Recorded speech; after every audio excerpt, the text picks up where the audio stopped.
Hello, everybody, and welcome back to the Drive Pink Dialogue. It is Sunday, August 3rd, and today we are talking about Inter Miami's 2-2 win on penalties against Necaxa last night.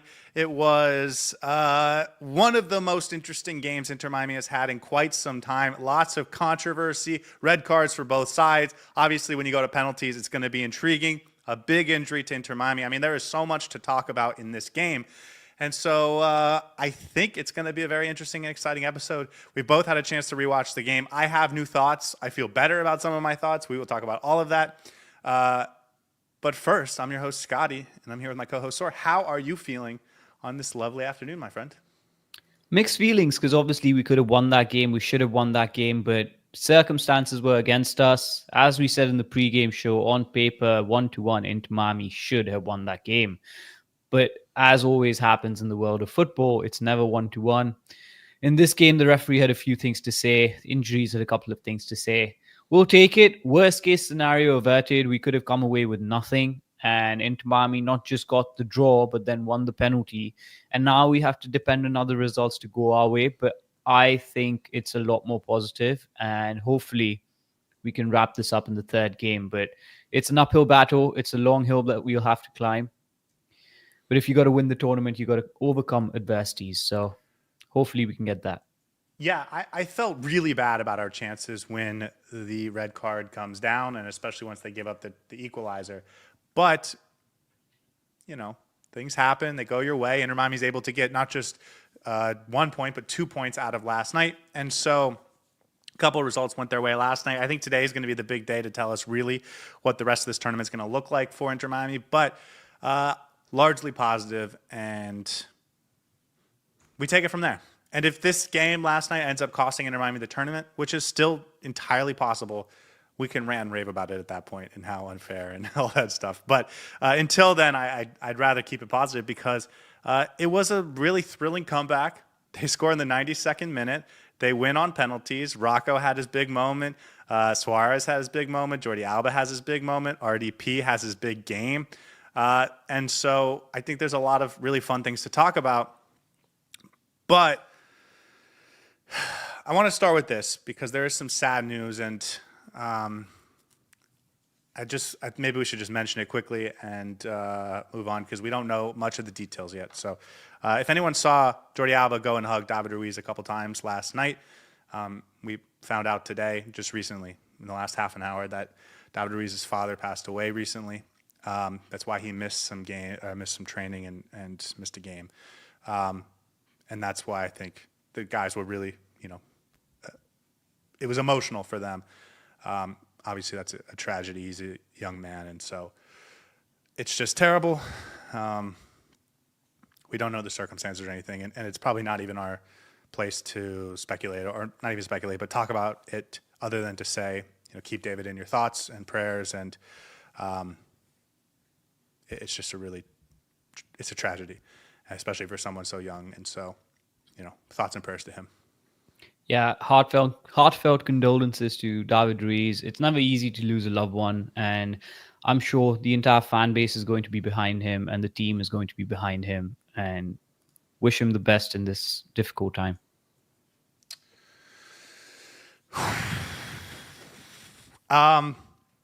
Should we just get into it? Because I feel like there's so much we have to talk about. And I think it's going to take us 90 minutes to get through. So let's just get into it. Second minute. Well, a couple things in the pregame. We saw Noah Allen come back into the starting 11. Great to see. He hadn't started since the PSG game where he gets a hamstring injury. Missed a couple weeks, and it's good to have him back. We will definitely talk about his performance. And then Ian Frey, back on the bench for the first time since he left the Palmeiras game at the Club World Cup. So couple guys making progress in return from injury. One back on the bench for the first time. One in the starting lineup for the first time. Noah Allen goes 60 minutes. So good to see those guys on the field. And of course, just as soon as you got someone back, you lose someone else. So, but good to see those guys back. Yeah, it was positive all around. Noah Allen as well, coming back. Great to see him start, which means he has Javier Mascherano's confidence. And Ian Frey, one of my favorite players, one of your favorite players in this team. hopefully he can get some minutes in the next few games. Yeah, definitely. Okay. I want to start with the second minute, a moment in the second minute, because I think it's just so interesting. There's a moment in the second minute where the ball is kicked wide of our goal to the right. And Maxi Falcon kind of goes and chases it down, boots it upfield. And as he's booting upfield, Diber Cabindo, the striker for Necaxa, shoulders him right in the chest. It is such a cheap shot. It's called a foul, but it is such a cheap shot, like a warning sign. I'm going to be beating you up all game. And of course, Diber Cabindo, a big influence in this game. But right on Maxi Falcon's second minute of the game, I thought established, this is going to be a hugely physical game. Keep that in mind as we move into the second portion of this first half, because I thought that was like, if you keep that in mind, it should have determined a lot of how other things were called moving forward, and it wasn't a factor. And so I just wanted to point that out. Second minute, you go rewatch it. Just a cheap shot, shoulder to the chest of Maxi Falcon as he's clearing the ball. The Cambindo does not go for the ball at all. It's just I'm here, let me show you my presence, I'm going to be really physical with you all game type of moment. And so keep that in mind. Fourth minute, a nice build-up that leads to an Allende miss. I don't know if you want to come back to that moment in awards. Do you have anything for Allende? I don't. Okay. I think he was a bit of a non-factor, so we can talk about it now. Yeah, let's just do it now. That wasn't like a opportunity that he missed. It was a glaring miss shot.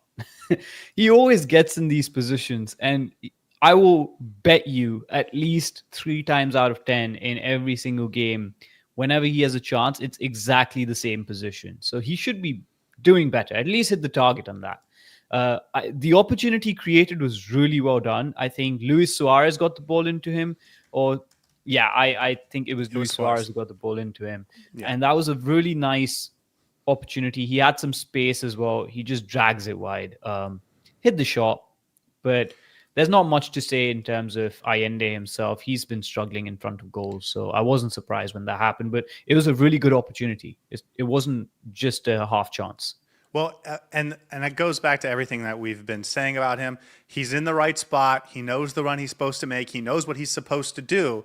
And then he gets the opportunity, and he's trying to be perfect because he's lacking confidence. And by trying to be perfect, trying to hit the outside post, he pulls it just way too wide, and that is just to me like a clear sign of a lack of confidence. So he comes off soon after because we go down to 10 men, and so we're not going to really talk about him a ton in this game, but it's just a continuation of this.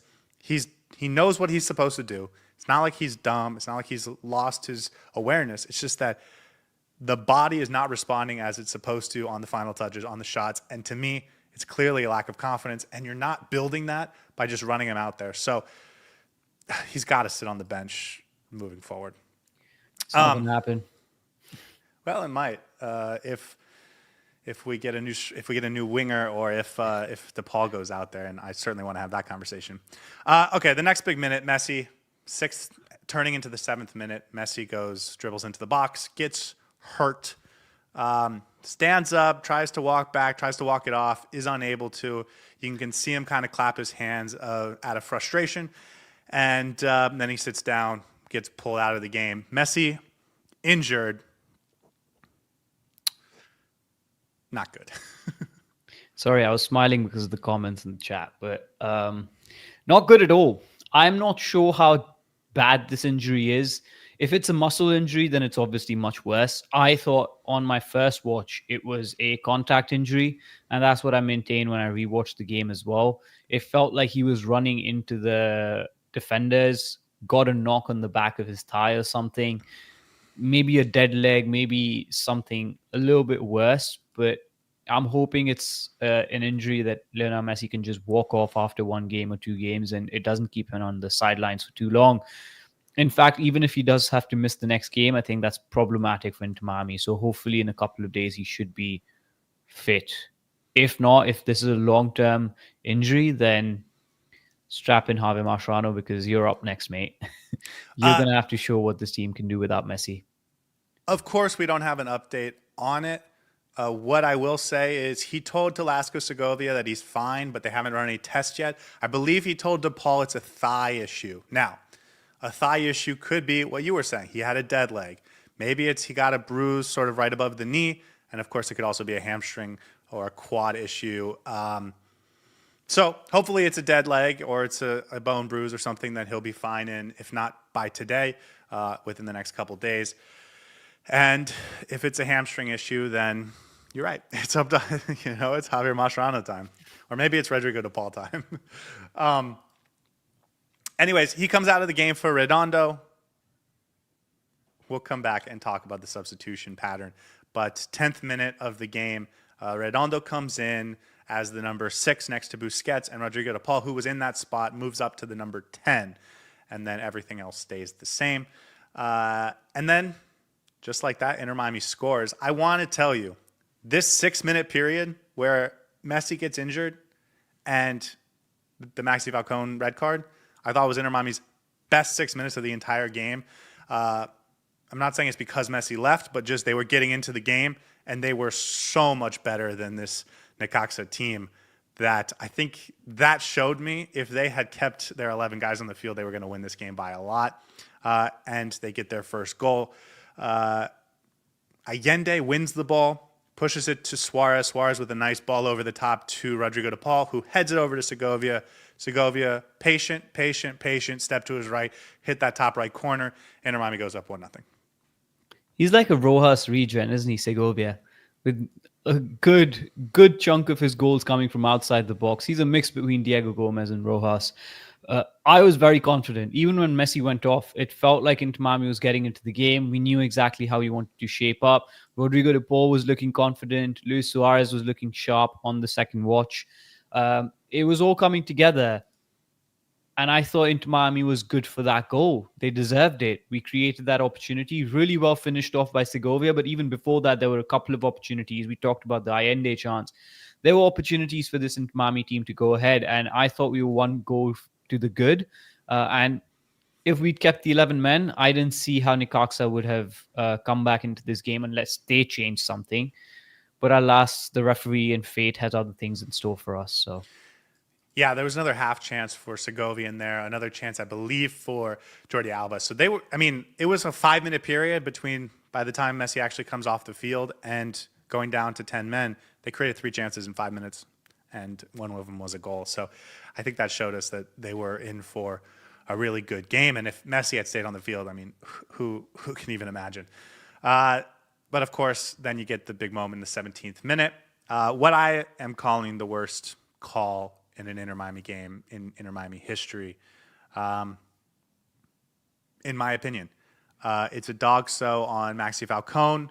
As I mentioned at the beginning, Diver Cambindo against Maxi Falcon showed how physical he wanted this game to be played at, and then he takes an absolute dive on a last man opportunity. We can talk about how Cello played this. We can talk about how Maxi Falcon played it, but I just want to start. No way in a million years is that even a penalty or foul, and certainly not a red card. Just a terrible decision, and I have no idea how VAR did not overturn it. I really don't. I had no words when it happened. There was so many elements to that where I was just completely dumbfounded. Let's talk about the red card itself. In what world is Maxi Falcon impeding him? Some said he tripped him. I think the commentators mentioned the referee thought that he was tripped. Cambindo was tripped. I saw a little bit of a shirt pull, but it was more, I think, Cambindo lunging forward rather than Maxi Falcon doing anything. And it was so soft that there was no need for that to be even called a foul. Rocco Ríos Novo was coming to the ball. He was going to get there in time to boot it off. There was so many elements of this where, okay, the referee made a decision. He didn't have a clear picture of what was happening in front of him. Why didn't VAR intervene? Last game, we had a VAR intervention and we thought to ourselves, finally, something good's happening with VAR and Inter Miami. And then this game, just absurd.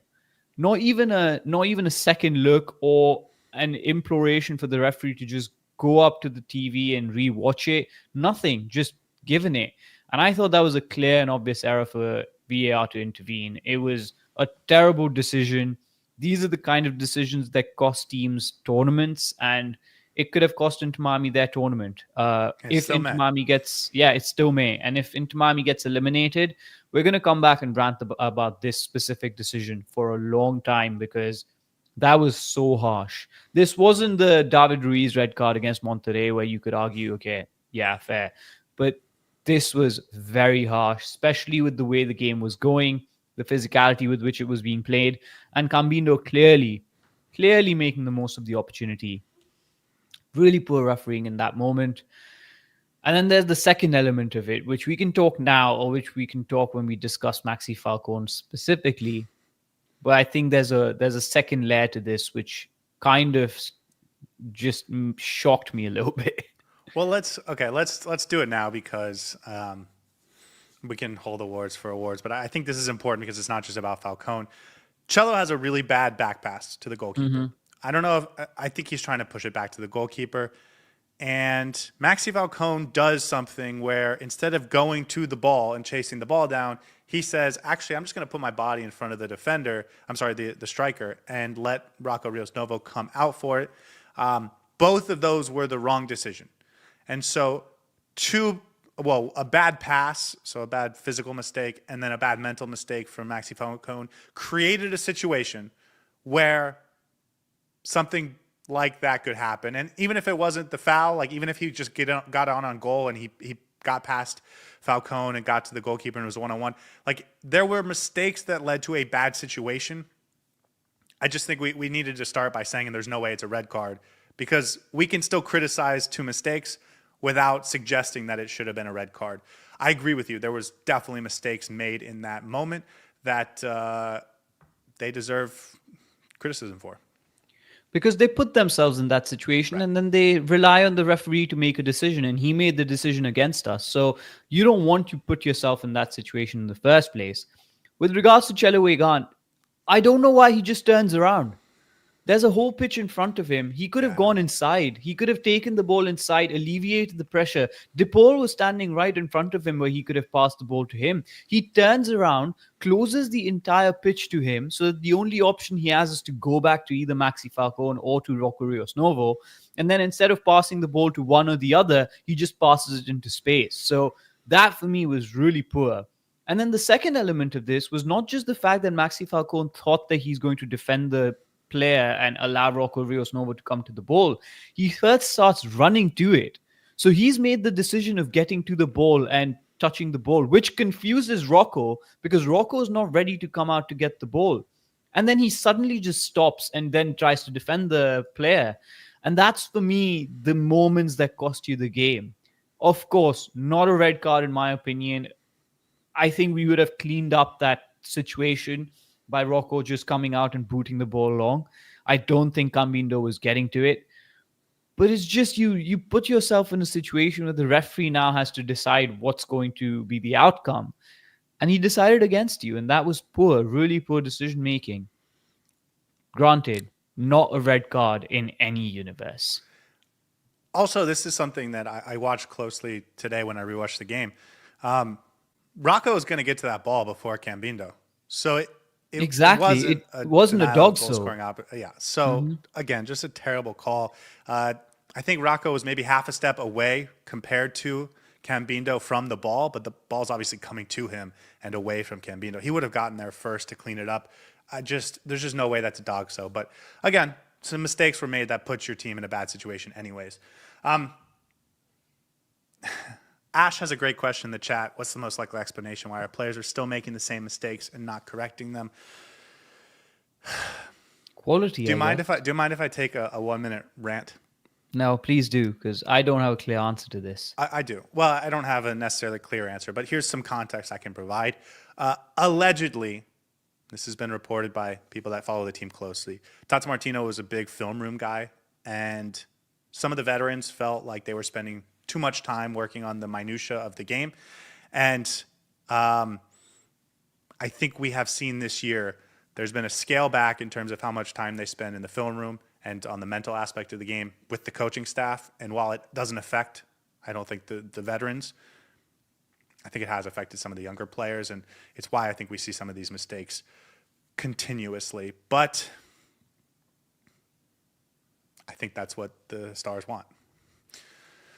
Okay, moving forward. A few minutes go by because there is the VAR check. So that foul happens in the 17th minute, but I think we're looking at like the 22nd, 21st minute by the time we actually get back into play. About 2 or 3 minutes later, Allende comes out of the game. Gonzalo Lujan goes in, which means we are now back to having 2 center backs, right? Lujan replaces Falcon, but we take our pace over the top off the field. Controversial, I think maybe is the best way to put it. But again, we'll get back to the substitutions later. And then the breakthrough in the 33rd minute, Bandoloni, who scored twice against Atlanta in that first game, scores. The ball goes wide to, of course, I forget to write his name down. He whips it in centrally. The man, Bandoloni, beats Noah Allen to the spot and has an easy tap in for the goal. And all of a sudden, you know, if you're down a man but you have a goal lead, you can play that out. You can try and defend for your life, but once it's equalized, everything really changes, I think. So 33rd minute, Necaxa equalizes. Yeah, and that was the worst case scenario for Inter Miami. If we could have held on till 45th minute and had that scoreline at 1-0, Inter Miami could have made some changes during the half that could have reflected their ability to try and keep control of the game. But I think Javier Mascherano didn't trust the players to lock it down. That's why he made the decision early in the first half to just bring on another defender. I thought there were multiple ways in which he could have done that. The first wrong choice was bringing on Redondo for Messi. Of course, Javier Mascherano did not know that we would get a red card, so I can understand why, in hindsight, that looks bad, but I can forgive him for it. The goal specifically, it was, I think, Sanchez who put the ball in to Badaloni, and then 2 errors here from my part, I think. One was Chelo Egan, nowhere good enough in closing that player down. And that's not the only time he did that in that game, by the way. In the second half, he had 3 or 4 opportunities where the balls were just coming in from his side and he was letting them through one after the other. And I'm thinking to myself, go to the player, show yourself, so show your physicality so that at least it's difficult for them to put the ball in. And in that first half, that ball was beautiful, very dangerous, inch perfect. And then Noah Allen has to do better. I think he has a little bit of a lapse in judgment, does not realize that but the player is coming to the ball and running at an angle towards him. Badaloni. That's the name of the player. Badaloni. I agree with you. I also defensive error from him. I also, and I want to thank, I believe it was Ash in the chat last night, mentioned Lujan. In that moment, the ball goes wide, and Lujan steps up to Cambindo, the striker for Necaxa, and evacuates that area, which leaves the passing lane open. I'm not going to say it's Lujan's fault. I think Cello has more responsibility than a lot of people are giving credit or blame for. Speaking of a player that I think could use a little bit more time in the film room, figuring out exactly when he needs to close down, I feel like he's a player that's gotten worse in the sort of mental aspects of the game this year. And then Noah Allen, he gets beat to the spot. Like he turns his head at the wrong moment and he gets beat to the spot. Slower. So he definitely deserves some blame there. So I think all 3 of them deserve a little bit. Noah Allen the most, Cello more than people are, talking about. And then Lujan, you'd want to know why he was making that decision, but I'm sure there's a world where that can be explained. It's okay. We have another goal to crucify him for. And then a couple moments right before the half that I thought were really interesting, specifically the 48th minute or 3rd minute of first half stoppage time. Suárez and Calderon on a corner kick. Suárez and Calderon battling with each other, and they both get a yellow card. And that will become important later on. Suárez sort of playing some mind games off a corner kick. They're in the box. They're wrestling. They're trying to fight with each other. They had already been talked to by the referee. And so when it continues, he just gives them both a yellow card. Well, that'll come back to bite them later. And then just another moment I thought I'd mention in the 4th minute of stoppage time. Noah Allen goes out and fouls Cambindo on a breakaway, and it is way harder than what Maxi Falcon did, and he just lets it go. So again, it was just a moment where there was Cambindo fighting with our center backs in an inconsistent way that really makes you question the red card. Second half, they brought on Johan Rojas. We can talk more about him in a few minutes, but I thought he had some really nice moments. I thought he really changed what they were doing offensively, and it helps lead to a goal that they score in the 57th minute on the foot of Cambindo. We're lucky he was off. I mean, he was clearly offsides, but they were starting to poke and prod there, and I thought it was looking a little dangerous. But the turning point again comes in the 60th minute. Suárez turns Calderon, beats him, gets the shoulder pull, and all of a sudden it's a yellow card for Calderon. His second, because he earned one right before the half. He gets sent off, and all of a sudden our 10v11 is now 10v10, and all of a sudden I thought we were back, baby. It was so interesting because when we were 10 versus 11, you could see Inter Miami lacked control in the game. We obviously had that one less individual, no Messi. We weren't able to hold the ball that well. Segovia was fine. Redondo was poor. He wasn't good on the ball, giving it away unnecessarily. I think Rodrigo de Paul was the only one who was actually trying to do something with the ball. And Inter Miami didn't have any control. Necaxa was dominating that run of play up until the 60th minute when you get that red card. And I'm thinking to myself, this is it. You make the right substitutions here, bring back the control, and we win this game. Because at that point, it's still 1-1. So it's very interesting that we can see the second goal, not when we're 10 versus 11, but when it goes down to 10 versus 10. And that, for me, was a crucial sign of how Javier Mascherano was not able to get the control back after going down to 10 men. Because once you went down to 10 men, you're like, okay, we're going to sit back, absorb a little bit of pressure, allow them to come to us. But then once you're back to 10v10, you need to now take the initiative and go to the opposition and try to create opportunities. Inter Miami was not quick enough to do that. And we'll talk about exactly why. And I think it was really interesting to see how the dynamics were shifted from one phase of the second half to the next. And Inter Miami was not able to adapt as quickly. Yeah. Sorry, I'm distracted by the chat. Pepto's saying the defense under Tata was disastrous too. So what's the explanation there? I will just tell you, they were better last year than they were this year. Also, the players. Do you remember the players in defense that we have? Sergei Christoph, Nico Freire.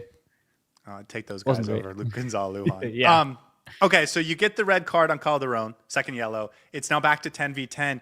I went back and looked at this because Javier Mascherano was planning a three-man substitution window. And as you guys remember, the first half we had to use 2 substitution windows because of the Messi injury and then the red card to bring on another center back. He only has 1 shot left. He has to use all 3 subs, or he has to use as many as he wants. He's planning on bringing Kramaski, Yannick Bright, and Fafa Picot into the game. As they're getting ready to come on, the second yellow happens. And so that changes everything, I think, obviously, from a game state perspective. He waits 120 seconds. Now, if you look at the timestamps, it looks like it's 5 minutes, but by the time they actually stop complaining about the second yellow, and more importantly, when he calls them over and makes the decision to bring in the substitution, there's still a 2 or 3 minute period before they actually come onto the field. But basically, he waits about 2 minutes of what he has 10v10 before deciding, I'm going to go with the substitution that he does go with. He takes Fafa out of the window and he puts Toto Aviles in. And so it's Kremaski, Yannick Bray, and Toto Aviles coming in for Sergio Busquets, which we'll get back to, Noah Allen and Talasco Segovia. Very interesting window. And as you said, this has to be his go for it window because you're now back to even.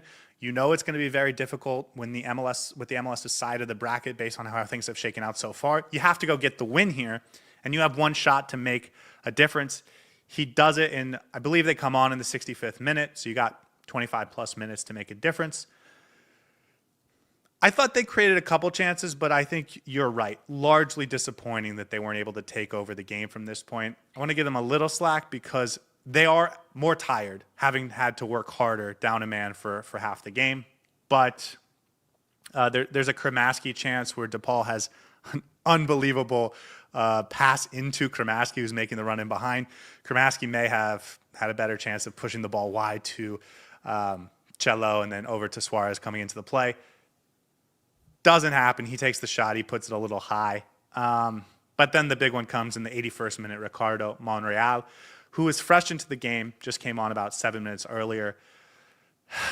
There's a pass to, I believe, Pavlicino, and then Monreal makes the run in behind. Lujan steps forward, totally evacuates the space, and Pavlicino finds him, and it's an easy goal for Monreal, who finds that side netting. And it's like a disaster because you work so hard to get back to even in terms of how many players are on the field, and then you still end up going down. And that's what I was so confused about as to why Inter Miami didn't have the initiative to go take the game to Necaxa in that half. And they actually start coming on even more when the game was 10 versus 10. And they cut us apart. I think I would blame Lujan in that instance because he doesn't follow the man. He steps up when he doesn't need to. Yannick Bright is there covering it. You could blame Yannick Bright a little bit as well because he didn't follow the man. He sort of got caught two-footed. So a couple of errors there as well. Really poor goal to concede. And it's just the air gets sucked out of the room because you think, okay, now we're finally at an even keel. We're going to go out and take the game to them, create opportunities. Sergio Busquets comes off. You don't have the control anymore. And then you concede that goal and you're like, this is it. I thought we were done. I had given up because at that point, I didn't think Inter Miami could come back from 2-1 or make something out of this game at least. Yeah, listen, the runner, Monreal, he's running into the space. And so it's true that Yannick Bright was probably about 2 yards to the left of where you would ideally have him.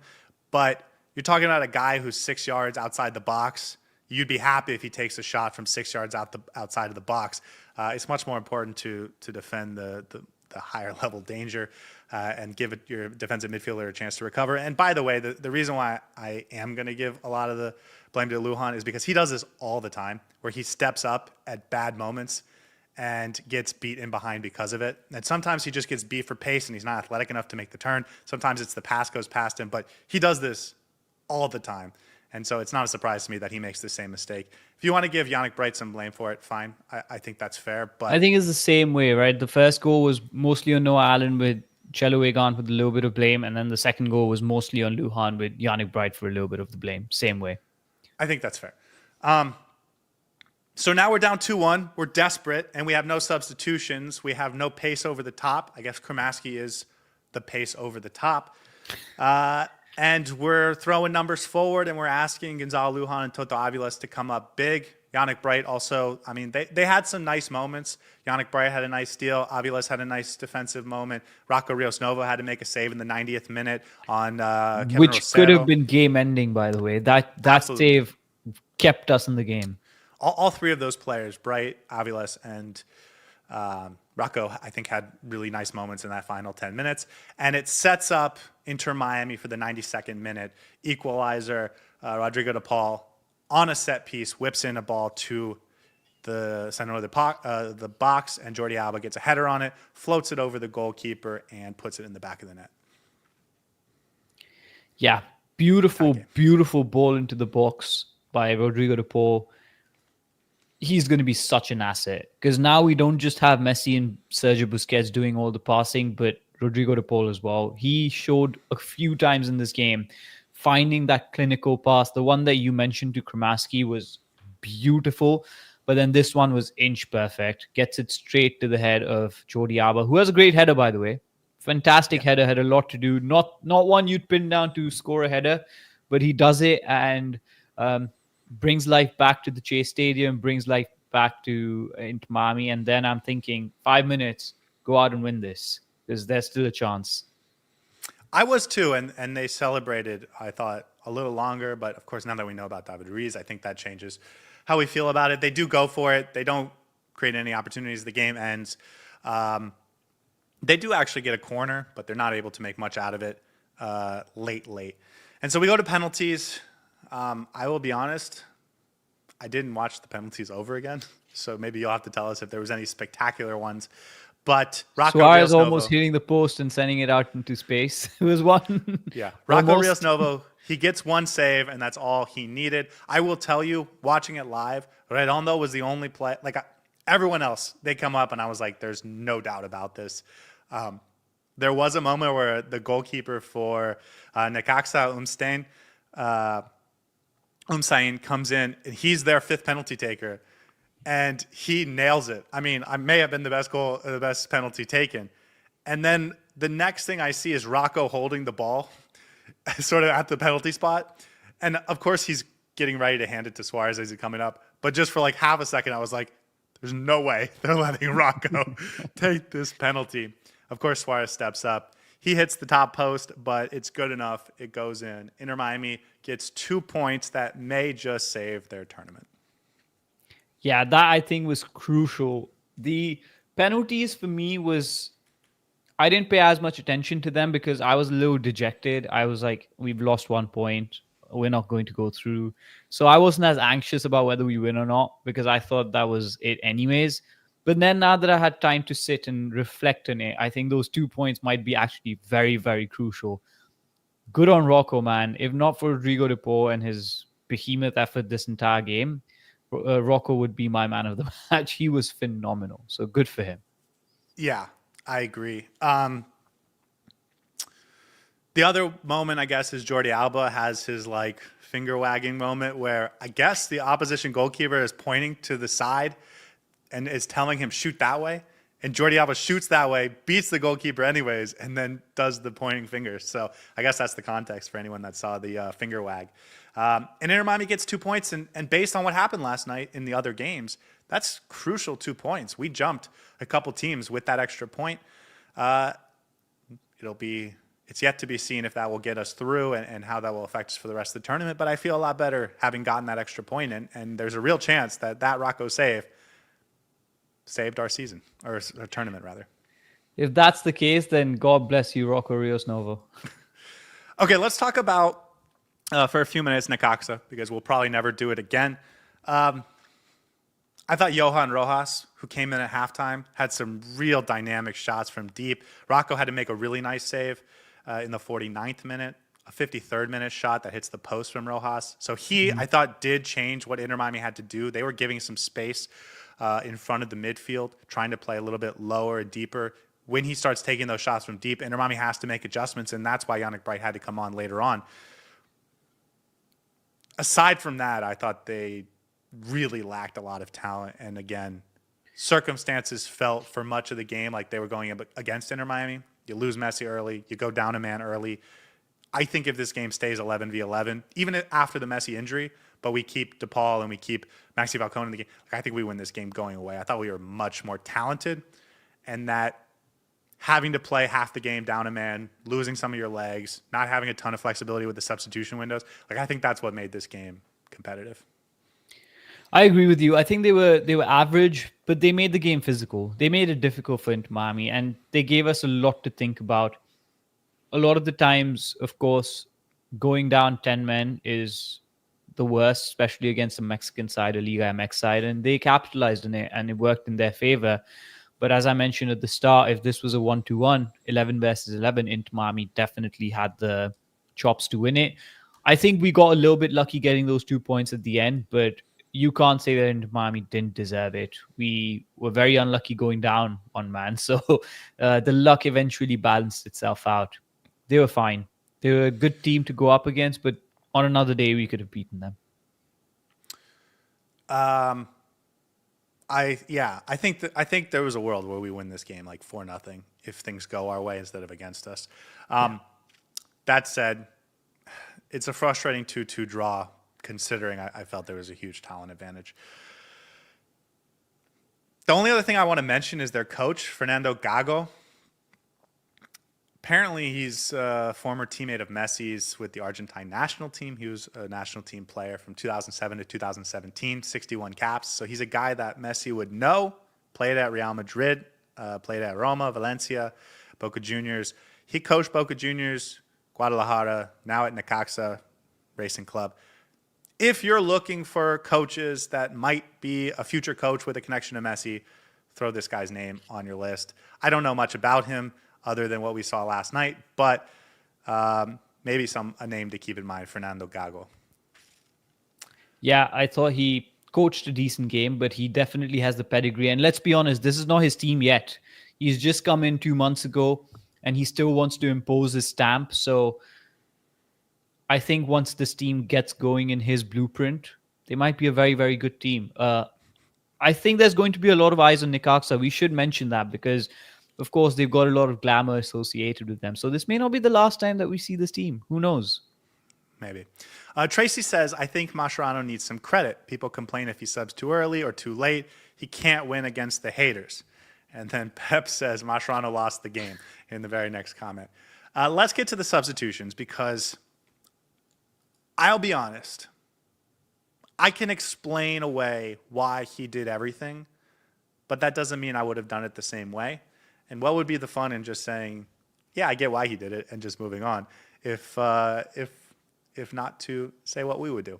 So let's get to the substitutions because I do think they made a big difference. Can we, at the start, just mention this was a very tough game for Javier Mascherano to coach, especially from the sidelines. So the circumstances were definitely not in his favor, and you can understand him making one or two poor choices that we do not agree with, because when you have so many different permutations of substitutions that you need to put out, you have the Messi injury first, then you have the yellow card, when you have the red card that you have to deal with, then you go back to 10 versus 10, so you have to now rearrange your squad. So there was a lot of things that he had to deal with, and I don't think I'm going to be too critical of Javier Mascherano, but there's definitely a few question marks about how he handled it and why he did what he did. I totally agree. So let's not frame it as like criticism of Mascherano, but just like this maybe could have worked better, and this is maybe what he was thinking. So let's start at the beginning. Messi goes down, 6th minute. Federico Redondo comes in. An interesting choice because it makes you really rearrange what you're doing by moving De Paul up top and bringing in Redondo. It feels like a really odd choice on the surface. I think you can explain it away by saying he wanted to move DePaul to the number 10 if it wasn't going to be Messi, which means you have to replace that number 6 role. And your options are Redondo, Kramaski, and Yannick Bright. We don't know if Yannick Bright is ready to play 80 minutes, which is what it was. We haven't seen him do that since before the Club World Cup. So give him the benefit of the doubt that he didn't think Yannick Bright could go the rest of the game. And so it's really Kramaski or Redondo. And I think one of the biggest things that was going to screw up Inter Miami in this game was if they started turning the ball over in the midfield. And I think Redondo is a slightly safer choice in that one aspect. So I can totally understand anyone that wanted to see Segovia go to the 10 and bring in another, Fafa out wide. I can totally understand wanting Kramaski in there. But I can also, in my head, justify why he chose to bring Redondo on. So here's the thing. That's a very valid and I think linear line of thinking because that's exactly what I thought. Messi's out. You have a gap in the number 10. So you either keep the shape and put in a number 10 in Kramaski or Segovia, or you push your most talented player as that number 10, which I thought was the right choice. So are we ready to call him that already? Well, your second best player to number 10, which he did. And I agree with that choice. So now you have to fill in the central midfield spot. You explained the decision really well. It was Kramaski or Redondo. I don't think Bright was even a consideration here because you either go with somebody who's combative or you go with somebody who's ball secure. You put in Redondo. You want to be ball secure in this entire game. Good. Explains it. Hindsight 2020, and of course we know what happened in the game. That came back to bite us a little bit because it hampered our ability to get back control in the game when you had to be more offensive and you had to be more expansive. Javier Mascherano at that time did not know that, so there you go. Yeah, I 100% agree. I think hindsight 2020. If you knew you were going to get the red card, I don't think you definitely don't make that decision. I would bring on Kramaski if that was the case, but oh well. I think not even that. I think you keep DePaul as the number 6. And you bring on like a Fafa and move Segovia to the 10. But obviously, hindsight's 2020. But that's the beauty, right? We've got so many options now that we can change things around so many different ways. But anyways. Yeah, Next. the bench was very deep in that game. The second one comes after the red card. So Maxi Falcon leaves the game with the red card. Inter Miami goes down to 10 men, and he decides, I'm going to bring on Gonzalo Lujan. And he takes off Allende. And so as Pep says, Suárez is the lone forward, though. What are we doing? This is another tough decision because he wants to bring in another center back. He needs to take someone off. And Allende has been in the worst form. He's not in, even in this game, you saw some iffy moments from him. And so he becomes the obvious choice from a talent form perspective to take off the field. You also have a 1-goal lead. So you bring on what he considers his next best center back, and he takes off Allende. And he does it maybe four minutes after the Maxi Falcon injury. It's a little bit longer than that in game time because they VAR'd the red card, and there's a couple minutes until he actually brings the guys on. But in terms of when the decision was made, it's like 3 or 4 minutes after he sees them play with Busquets on the back line. Again, another tough one because you get the red card at the 17th minute and you have almost 28, 20, 30 minutes that you have to play this game until the half without a centre back. So you could argue that the right decision would be to bring on the centre back as soon as possible. If we had gone with Sergio Busquets in the back line and then Necaxa would have scored, we would have criticized Javier Mascherano for not putting in a centre back at the right time. So again, very difficult choice for him. I can't justify his choice of bringing on Lujan. That for me is absurd. Avilés is sitting right there. He's pacey. He's good in the air. He will give you exactly what you need. And you saw that in the second half. That for me was the wrong choice. Who he brought on was the difficulty. You could have obviously pushed Sergio Busquets back and kept him there until the half. That would have given you a lot more flexibility to make a decision. But that's like what if situation, so we don't really know how it would play out. But the decision here was bringing on Lujan instead of Avilés, and I thought Avilés is definitely the better defender. You also could have taken someone else off the field. Yeah. I get why he chose to bring Allende off. The form is bad, but he's also the pace over the top, right? Like if you're going to sit low and just try and hit over the top on the counter, like you would want a profile of player that's athletic and can make those runs in behind to be in your lineup. I think, and this is just personal opinion, but, and I understand the other side of the argument, and I understand why Mascherano did what he did. Specifically, bringing on a center back, not necessarily which one he brought on. I would have tried to leave Busquets in there and let DePaul sort of occupy that space and try to trust your midfielders because you had already used a substitution window and because you're going to take away a lot of your flexibility later in the game. Of course, it could have come back to bite them. My personal opinion, Busquets is a better center back than Gonzalo Lujan, so I think you're downgrading there. But obviously, that's not how Javier Mascherano thinks. I would have tried to play it out a little bit. You get the water break in there before you bring on Gonzalo Lujan, and so you have a chance to sort of talk to the guys, reorganize yourself, and instead of trying to do that, he just brings on Gonzalo Lujan out of the water break. So I would have tried to let it ride out, right? We're talking about 15 minutes. We're not talking about 35. But of course, if you do give up the goal, you lost the one advantage you had for the rest of the game. So I guess maybe my opinion's based more on the personnel than the decision. I wouldn't have done it that way, but it is what it is. Yeah, I agree. I think you can do it in multiple different ways. Javier Mascherano made a certain choice, which didn't necessarily hurt us the entire way. Okay, then the last one. He doesn't make any substitutions at halftime, which is something I would have done.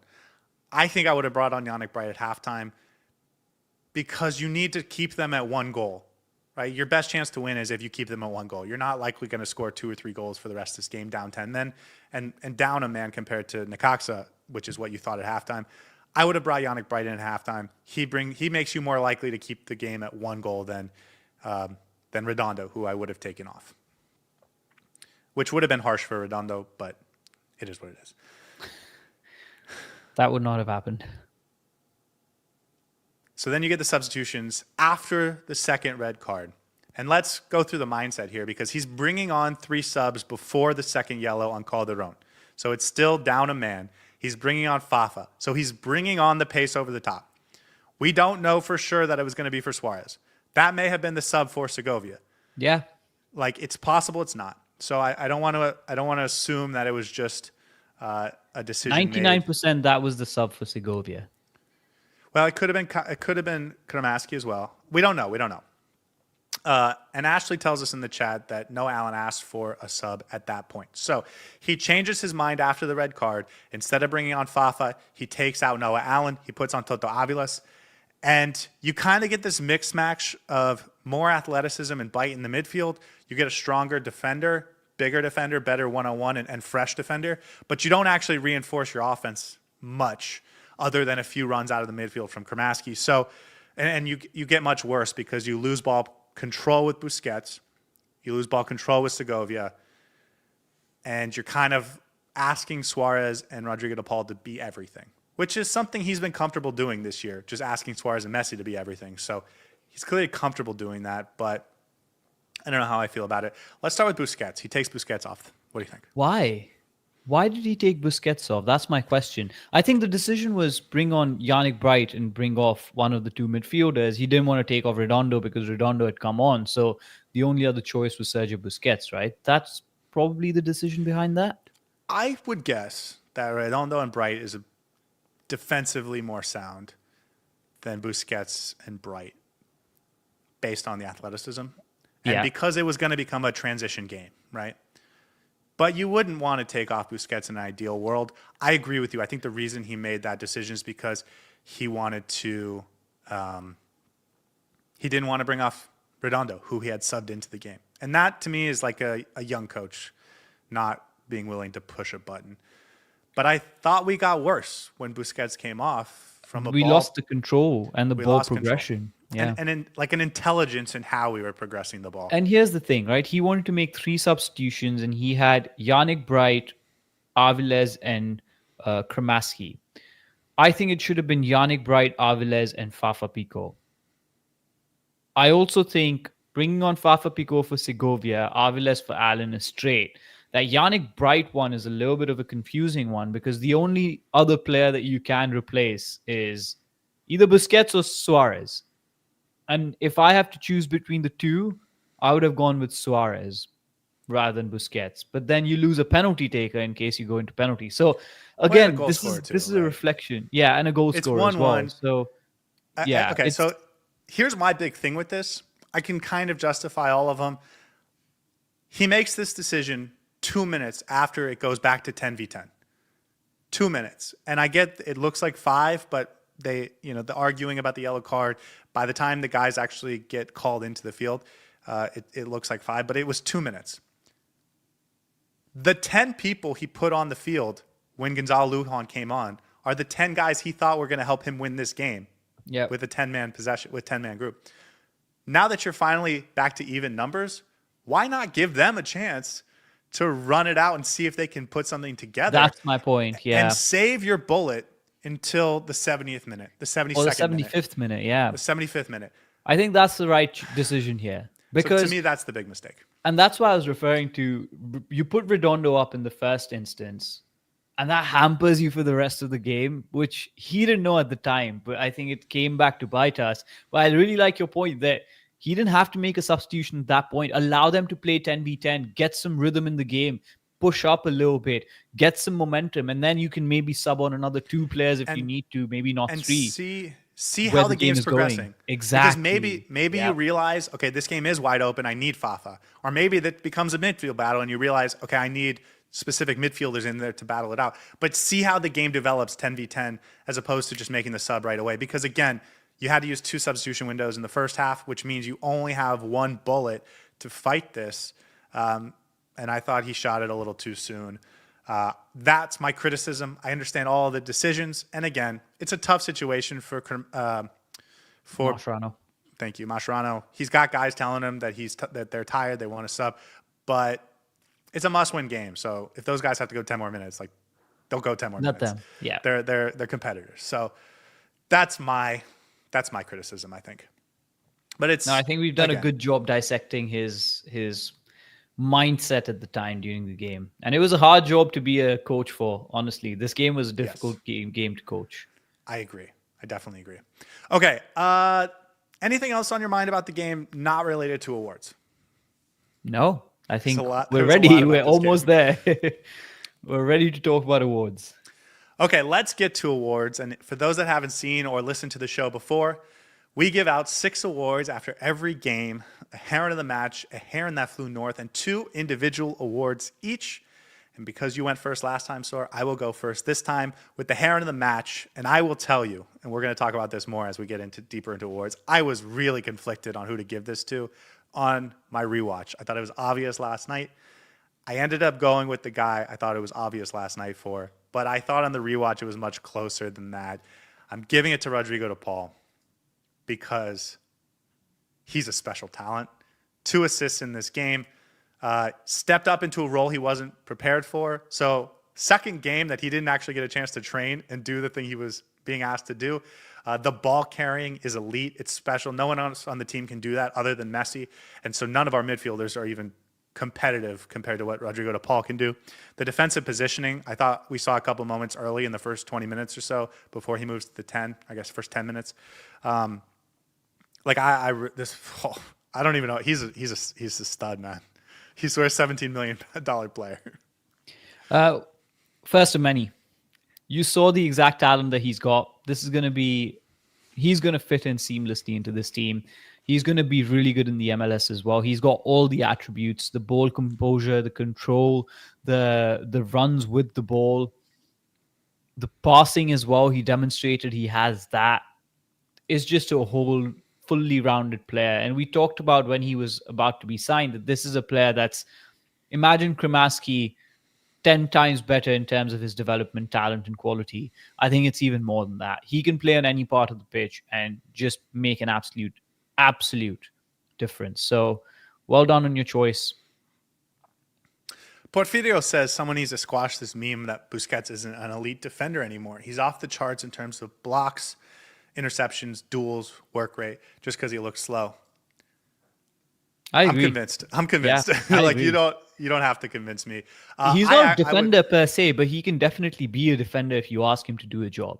Yes, and people don't give him enough credit for being long. I think that helps a lot on interceptions, and I would like to see him as a center back. I think it could really unlock this team. That's a dissection for another day.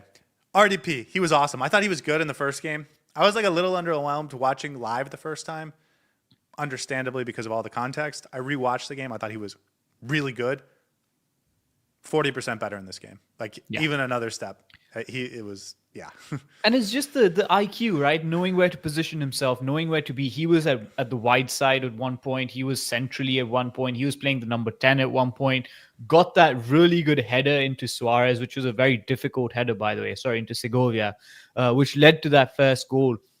Offers himself as an option offensively. Makes sure he's covering defensively as well. Just all round elite. Every part of the pitch. Covers a blade of grass throughout. What's more to say about him? It was just a brilliant game, and he was everywhere. That entire game, he was everywhere. I will say, after the first game, I said, I don't know if he's going to be transformational for our midfield, just because he's a upgrade on what we had, but it's similar style.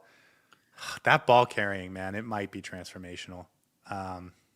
But also ball carrying with line breaking is, I think those two combined together to be very effective. Yeah. But Busquets can break lines. Yeah. We have guys that can break lines with the pass, but not carrying like he does.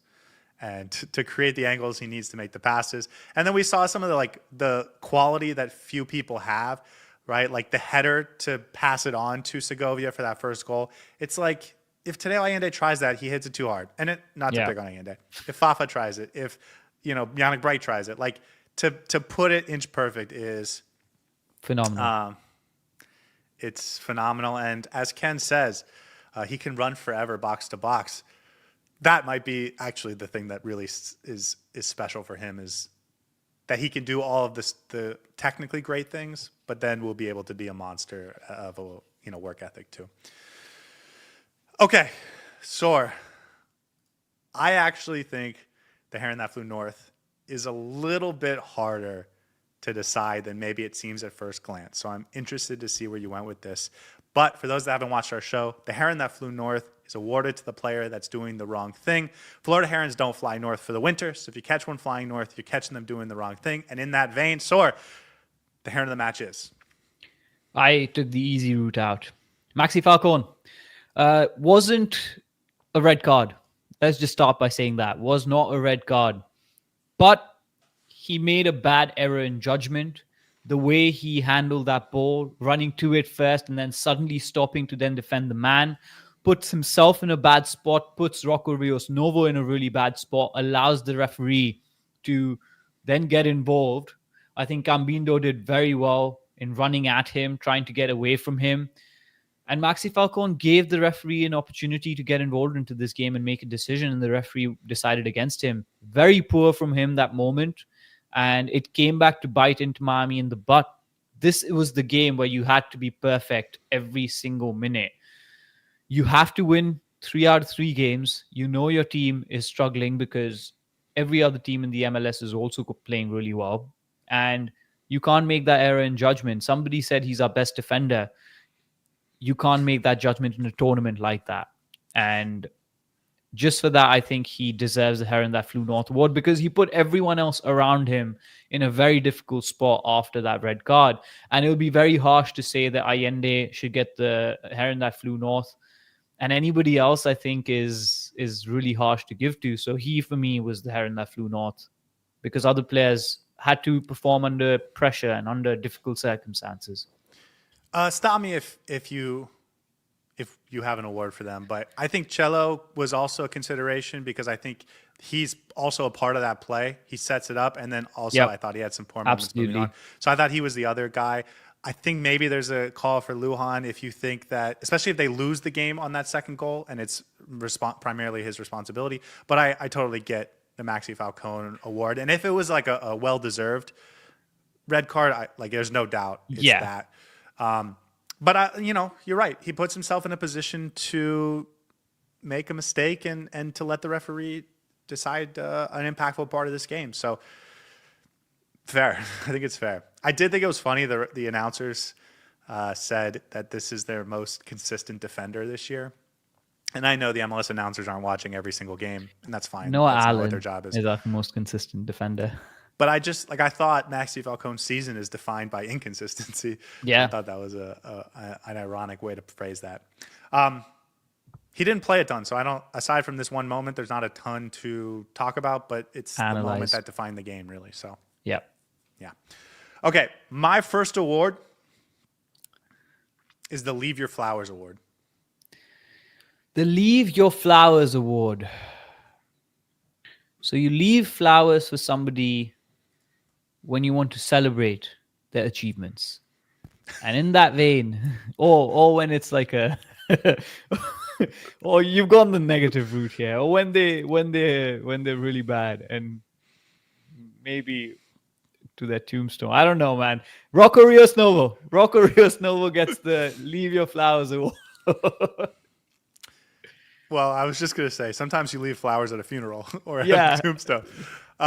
Mine's a two-parter because I think a lot of people want to leave flowers at this person's tombstone, and I think he deserves his flowers for this game. So I'm going with Luis Suárez, who I thought was really good and criminally people were just so critical of his game, and I thought he was really pretty good. I will say, really pretty good, not really good or pretty good, but really pretty good. I will say, when I rewatched this game, I focused more on Suárez than I normally do, and probably to the detriment of my evaluation of some of the other players. But I was really intent on this one because it was the most controversial thing that we talked about or that I saw online people talking about last night. I counted 13 good moments. No, 14 because I didn't even include the penalty winner. I counted 14 good moments from Luis Suárez. I also counted like 5 or 6 that you're like, I wish he had done better there. Yeah. But if you're a striker and you have 14 really positive moments and only 5 or 6 moments in the opposition box where it's not going to hurt you, it's not going to like cost you a goal or anything. Like, I think that's a good game. Do you mind if I run through them really quickly? No, absolutely not. Okay. 4th minute, Allende has that shot. He pulls terribly wide. Actually, Suárez? stop. Sorry. I just want to say before you go through those moments, because then it might feel like those moments are influencing my point. I just want to put across my perspective. We've talked about this offline. You mentioned it that Suárez had a great game, and I challenged you afterwards as well, where I said, no, he did not. And then you said, okay, when you're rewatching the game, note down the moments that you think he was poor and where he should have done better so that we can talk about it on the podcast. And when I actually started doing that, I realized, oh, I may owe Scotty an apology here because I saw some moments where I was like, he was not bad at all. And in fact, he was very much involved in doing some good things for this team as we were attacking. So just wanted to put that out there. Apologies for cutting you off, but there you go. Set the scene. If you're going to apologize to me and give me flowers, I'm happy to let you cut me off. Fourth minute, Allende has a shot that he misses, pulls wide. Suárez gives him the ball in that situation. So if he scores that, Suárez gets an assist. The 11th minute goal that Segovia scores, Suárez has a really nice turn and ball over the top to DePaul, and DePaul gets the assist for it. So it's a hockey assist for Suárez.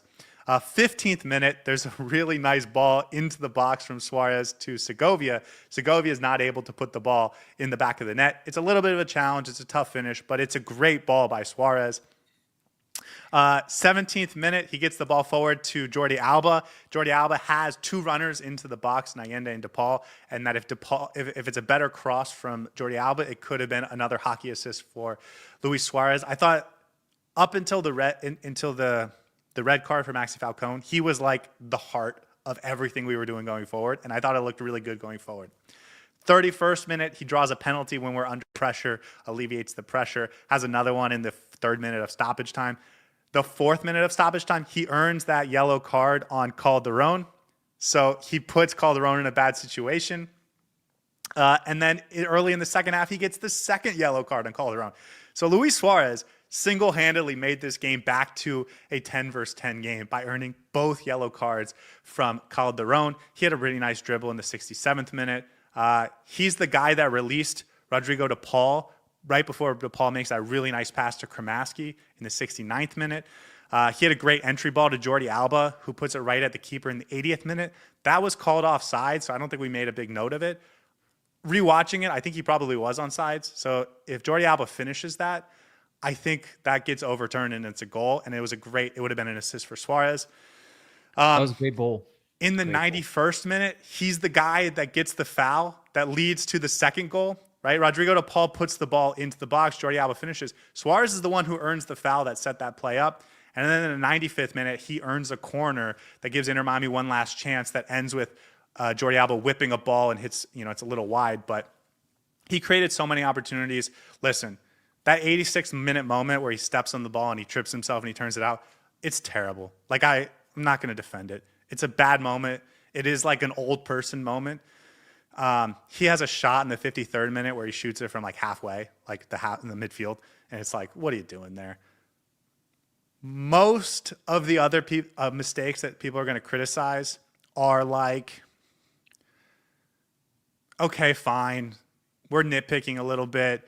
He could have maybe done better here or there. If he had scored any of those, we would have been talking about how he had a fantastic game. Like, I really thought Suárez was good for much of this game.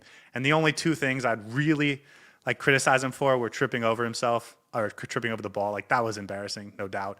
And then there was a shot in the 53rd minute that I thought was a dumb decision. But for the most part, I thought he was really good. Listen, Suárez's first job is to score a goal, and that's something that he's not been doing in a very long time. So if you want to criticize him for that, you're absolutely justified for it. And I think you won't be incorrect in saying that Suárez has been poor in terms of his output. But if you just want to talk about yesterday's game, and everyone who's been listening to this podcast on a regular basis knows that Scotty is sort of the Suárez defender, I am the detractor. And that's how we balance each other out. But if you talk about the game yesterday specifically, I think for large parts, Suárez had a very positive game. He wasn't just dragging his feet, wasn't just complaining about not receiving the ball. He was coming deep, collecting, especially once Messi got hurt. He was coming deep, collecting, getting involved, having pre-assists, making some good passes, driving the ball out wide to to Jordi Alba and to Rodrigo de Paul at times, and just getting himself involved and having a good influence. So I do want to credit that. There's obviously instances where you can see age is catching up with him. He makes some really daft decisions, some poor passes that aren't rightly placed. But there was less of that yesterday and more of the positive side. And for that, I want to credit him. For that, I want to leave my flowers on his tombstone. And just say that, yes, we can criticize him when he's poor. But I thought yesterday, after rewatching the game, I had to change my opinion and say that he was fine. He was really good, got involved well, and I thought he created the pre-assist for the first goal. So good for him on that.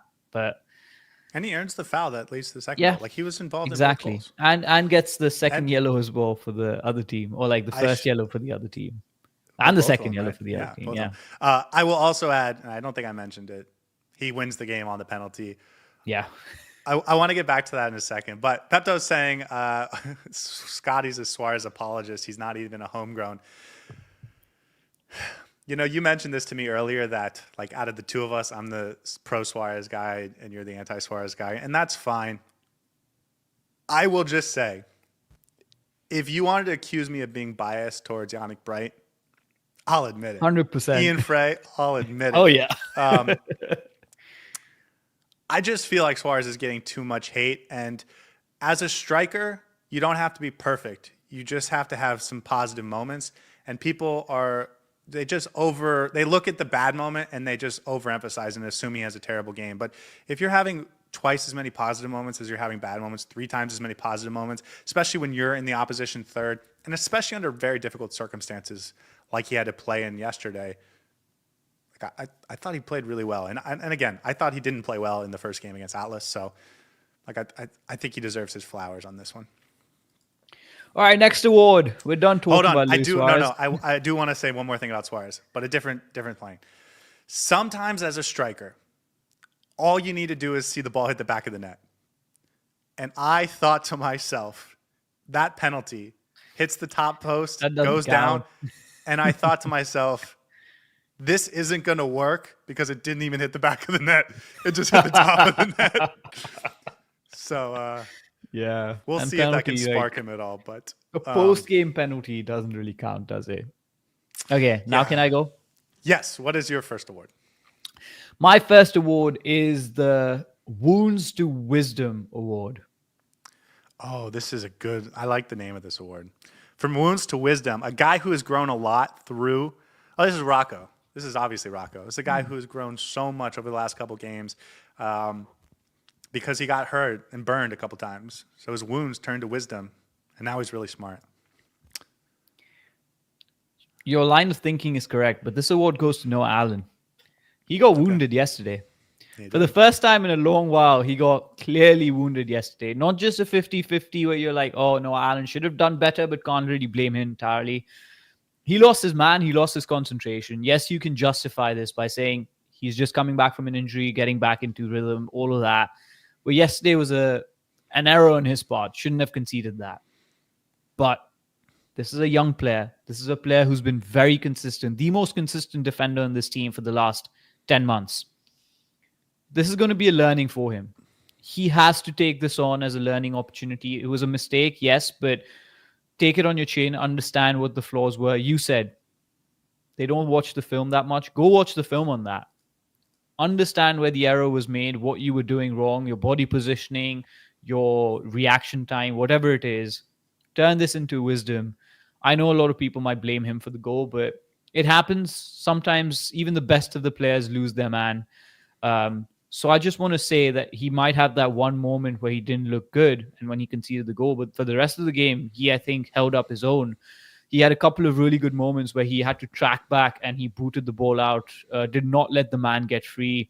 Then a couple of other instances where he had to cover for Jordi Alba. He ran and got involved in the left-hand side as well, trying to create something offensively. So he had a good game overall, and just this one moment shouldn't be what crucifies him.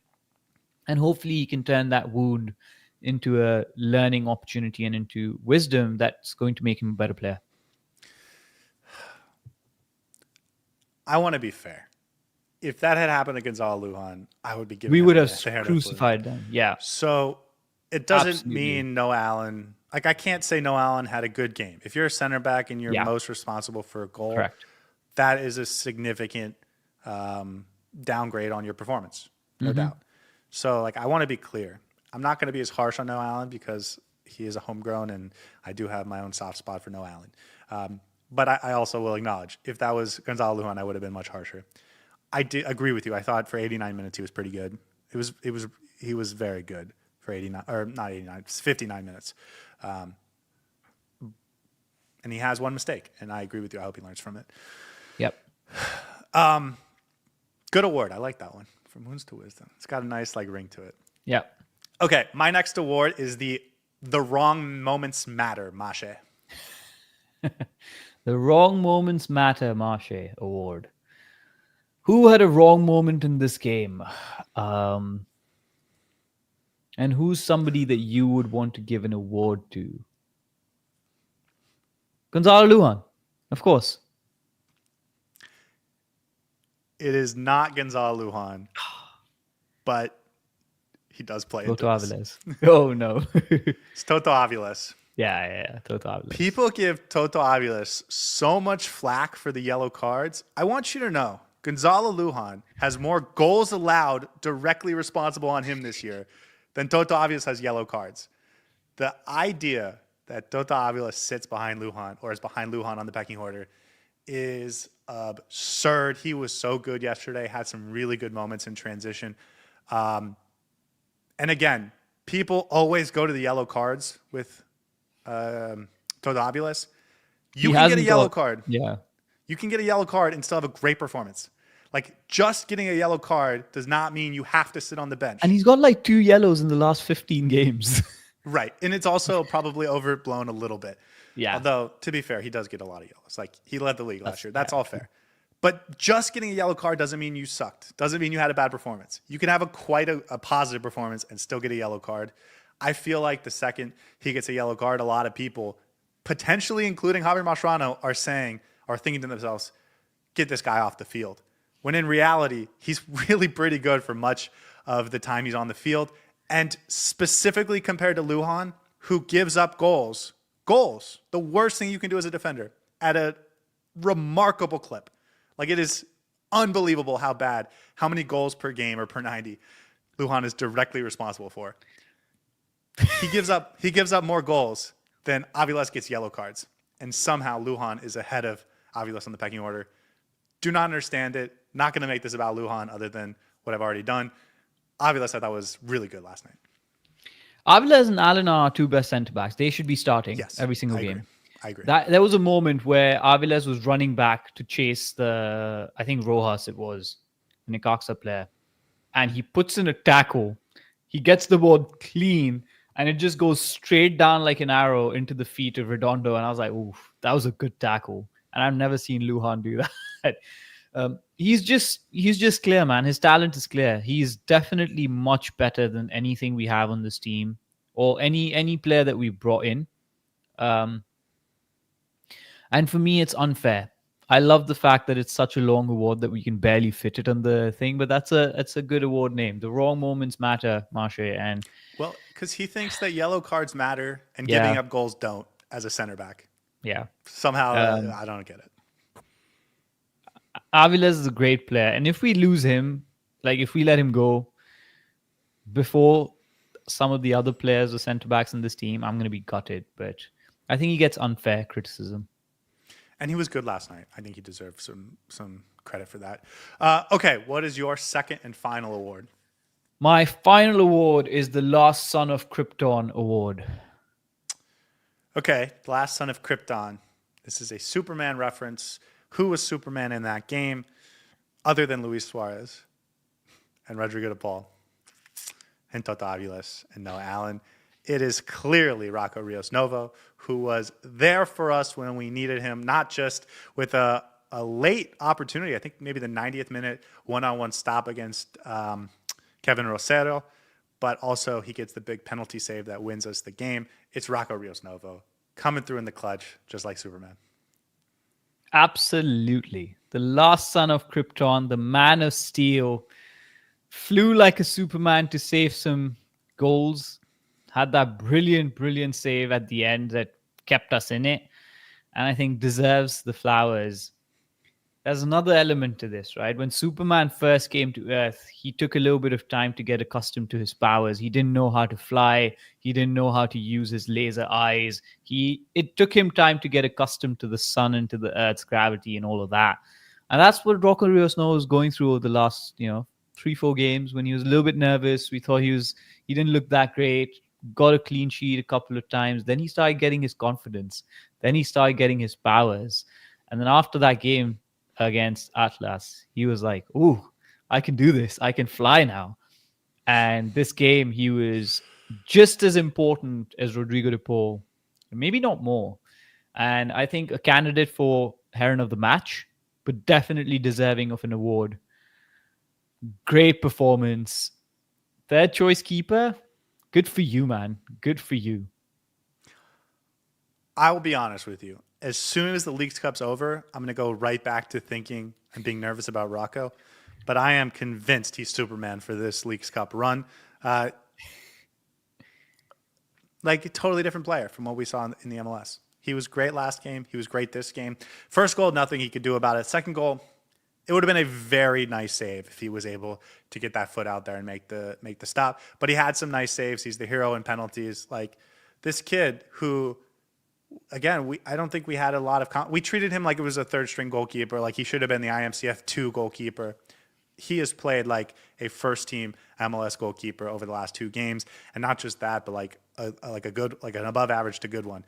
And I think we've probably had the better goalkeeper play over the last 2 games, and I don't think that's anything we would have suggested was possible heading into this tournament. So he had a couple of saves. One was like the one that he made diving to his left with a very strong hand on it that was almost going in. The other one that he made in the 90th minute, not easy saves. And then the penalty that he saved wasn't an easy penalty to save either. He was diving to his left low, hard. I thought he did brilliantly. So he's definitely got the skills. I questioned earlier, whoever turned him into a goalkeeper, what was even the point? But I take it back, man. I'll be the first one to raise my hand and say I was wrong. At least in the last 2 games, he's definitely proven he's more than capable of being a very good goalkeeper for a good team. Yeah, I agree. I will say the biggest goalkeeping moment of the game came from Unsain when he nails a penalty. I knew the second he walked up that he was the best penalty taker on the whole team, because there's no way they would let him take one if he wasn't, and he absolutely nailed it. So good for him, and better for us that we get it all. We got all 5, because that was a confident goalkeeper for Necaxa, I will say. Some other performances I think worth talking about. Jordi Alba gets the game-winning goal. He looked like he was getting ready to quit like 10 minutes earlier. I know. And then there he is getting the win. Segovia also had a really nice goal. I had some maybe negative things to say about his performance yesterday. On the rewatch, I take a lot of them back. I thought he was like maybe like 10% worse than normal. But then when you add like a really nice goal, it's like a good performance. And you can see in his absence, the game flow the rhythm completely stops and changes. So definitely a player that I think Inter Miami needs to use more of over the course of the 90 minutes, because as soon as he's gone, the game state completely changes. Yeah, I don't know if I would blame it necessarily on him or Busquets leaving the field last game. So like, I think it's hard to just, to separate them. But we talked about Messi, didn't really do much. We talked about Allende. Cello. Could have got an award, actually. He wasn't good. I didn't. He wasn't good. I thought he was. He may have been my pick for Heron that flew north, if I'm being honest. Redondo, I thought you were a little harsh on him. I thought in the rewatch he had 2 turnovers going back towards goal, and that's always a very dangerous situation. But generally was fine. Played very much like a Redondo game. I thought it was average for him. You know what it is? I think with Redondo, I don't enjoy his play and his general disposition as a player because he's very negative. He passes backwards a lot, and Yeah, he that for does. me is like a big sin. So maybe that's why I have those extra critiques for Redondo. But I mean, not the worst player on the pitch by any means. So Kermaski did come in. He made a nice. I mean, there was one really clear cut opportunity that DePaul got to him based on a nice run that he made. He decides to take the shot from right outside should the have box, passed. puts it high. If he goes to his right to Cello, Cello has a nice easy whip cross in back to Luis Suarez for a tap in. He takes the hero moment, but to get himself in that situation, I guess I won't blame him too much. And then he hits his penalty in stoppage time, so good for that. And then Yannick Bright, I thought he He was just wins great. balls, man. He just wins the ball. If you want to give him some blame for that second goal, I won't fight you on it, Yeah. but he just wins so many balls defensively. He's got to play more. I don't know. Okay. Anything else about this game? Anyone else you want to talk about? Because I do want to get to the table, and we're kind of running out of time here. Let's do the table because I think we covered everything and we dissected everything in a lot of detail. So I hope you guys appreciated our insights, no matter how idiotic or crazy they might be. Yes, especially about Luis Suarez. Okay, here's the table. These are the 10 teams that I think Inter Miami has to think about tonight, or rather for the rest of this tournament. I think the other 8 teams are basically eliminated. And in fact, I think some of these teams are eliminated. And for those listening on audio, I apologize, but I put the table up on the board. Inter Miami, as of this moment, sits second in the table. There will be 6 teams playing tonight, 6 games tonight. So obviously 6 MLS teams playing tonight. 5 of them matter for Inter Miami's purposes. There are already 3 teams that are eliminated, none of which I think affect Inter Miami too much. Atlanta United, for example, is in our geographic bracket, but they're playing Leon, who's also eliminated. So it kind of evens out. Not Leon, Atlas. Portland's at the top of the table, 6 points, 5 goal differential. Inter Miami can't catch them if they win their third game. And I think even if they get a draw and a win on penalties, Inter Miami can't catch them because of that +4 goal differential. So that matters.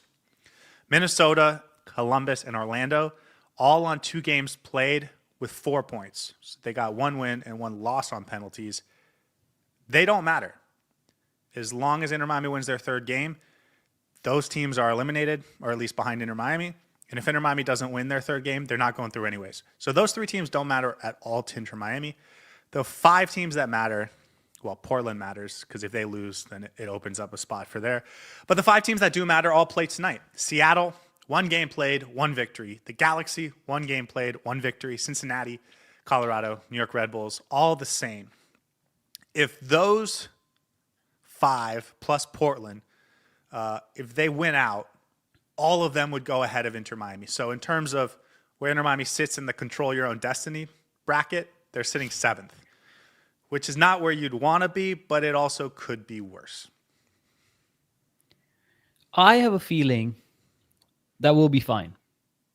I'm going to be optimistic about this. It may look dire, but I think tonight is going to be a big representation of what happens. But it's going to be hard to win 2 games against Liga MX teams, man. And these are good teams: Seattle, LA Galaxy, Cincinnati, Colorado. But The Galaxy they lose can a all lot of drop games, points. man.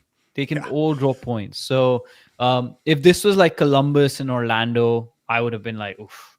If they're winning all their games, then yeah, this is a problem. But I think it's going to be very tight, and it's going to go until the last day. Even if all 5 of those teams win their games tonight, I still think this goes to the last day. So hang in there, strap Yeah. in. The other thing I should mention, Seattle beat Cruz Azul by 7 goals. So there's no helps. catching them on goal differential. And Cruz Azul is the best team they're going to play. Like, I think Seattle's in a phenomenal spot to go through. But they got to win their games, including one tonight. So we'll see. The Galaxy lose games all the time. They're the second worst team in the MLS in terms of Exactly. their record. So the idea that they might lose one of these next 2 is not unbelievable at all. As Nick mentions in the chat, Portland plays Club America, who has to win their next game if they want to advance. They've had 2 late game equalizers and then 1 on penalties. So they're on 4 points. 7 might be good enough to go through on the Liga MX side. they are a never quit team. They have so many goals in them, especially late, so much talent off the bench. So I don't think Portland winning is any type of guarantee at all. They played Querétaro and San Luis, Atlético San Luis, the two easy games in their bracket, got 6 points. Would not surprise me if they falter in that third game. So Colorado, Cincinnati, I think is in a good spot after beating Monterrey. That was their hardest game. Seattle, same with Seattle. But the Galaxy, Colorado, the Red Bulls, I'd kind of be surprised. I'd be pretty surprised if they get to 9 points. So I think there's a real chance we're looking at Inter Miami, Portland, Cincinnati, and Seattle as the 4 teams going through. All this to say, Inter Miami has to win on Wednesday night. So Wednesday or Tuesday? Must be Wednesday. They have to get 3 points, and if they do, I think they have a pretty good chance to get through. Those 2 points that we gained at the end by winning the penalty shootout is going to be massive, and I think it's going to matter a lot. And we're going to look back on it and just be thankful. So let's go. Hopefully we can get it done. And if not, then it was our own fault. Well, the referee's fault. But we're not the architects of our own destiny, but I think our destiny might be favorable for us. Yeah, I think that's a great way to put it. Is you want to control your own destiny, but if you're not going to, this isn't the worst place to be.